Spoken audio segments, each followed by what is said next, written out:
Quando Moisés e mais 600 israelitas saíram do Egito, eles atravessaram o Mar Vermelho para depois chegarem no Monte Sinai.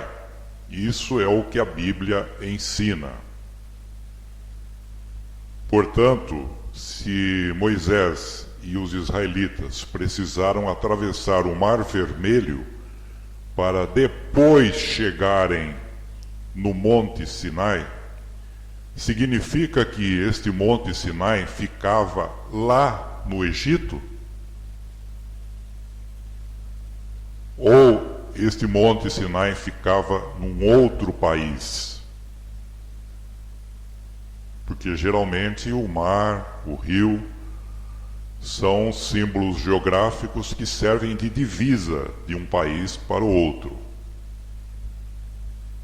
E quando Moisés e os israelitas atravessaram o Mar Vermelho, eles chegaram num outro país.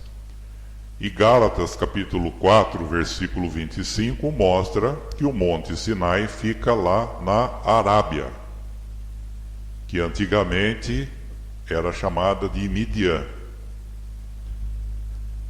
mas depois passou a ser a Arábia.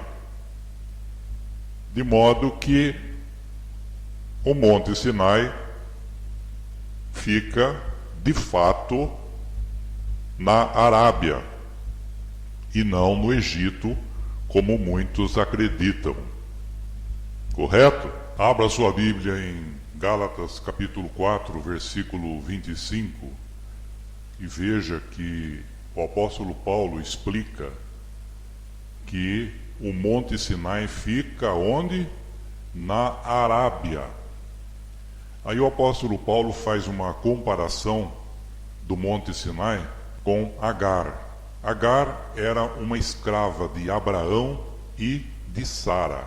E ela foi usada como um símbolo profético do Monte Sinai, que gerava filhos para escravidão.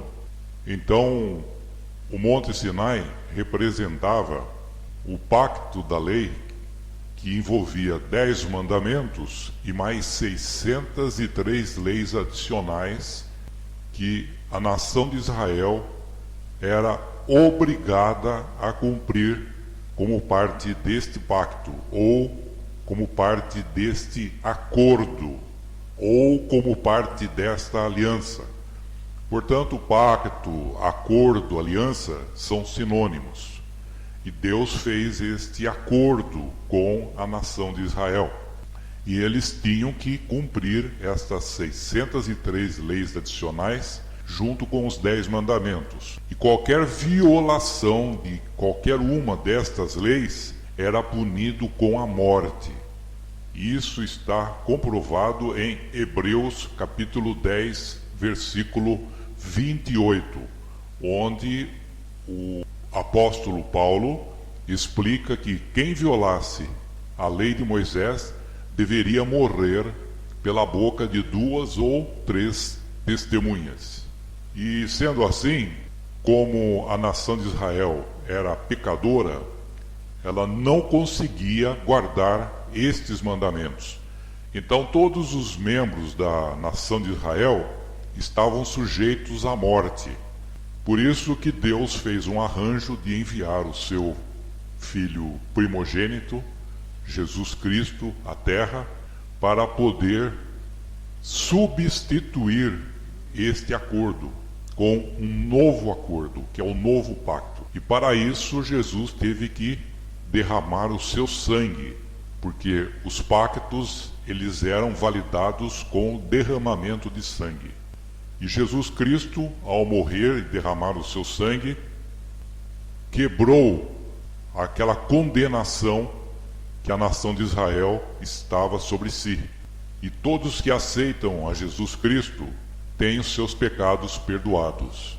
E é através do perdão de pecados que nós podemos ter uma boa relação com Yod He Vav He, que é o Pai de nosso Senhor Jesus Cristo, e termos assim o sorriso de aprovação dele e, consequentemente, termos a tão almejada vida eterna. Portanto, aquele código de 10 mandamentos e mais 603 leis adicionais foram abolidos quando Jesus Cristo morreu. E Jesus deixou o novo pacto que tem 2 mandamentos principais, que é amar a Deus de todo o coração, toda a alma, toda a mente, toda a força e amar o próximo como a si mesmo. Se nós cumprirmos esses 2 mandamentos, nós estamos em paz com Deus, estamos cumprindo a lei de Cristo, conforme Gálatas capítulo 6, versículo 2, que consiste nesses 2 maiores mandamentos. Portanto, hoje os cristãos não são mais obrigados a guardar aqueles 10 mandamentos junto com as 603 leis adicionais.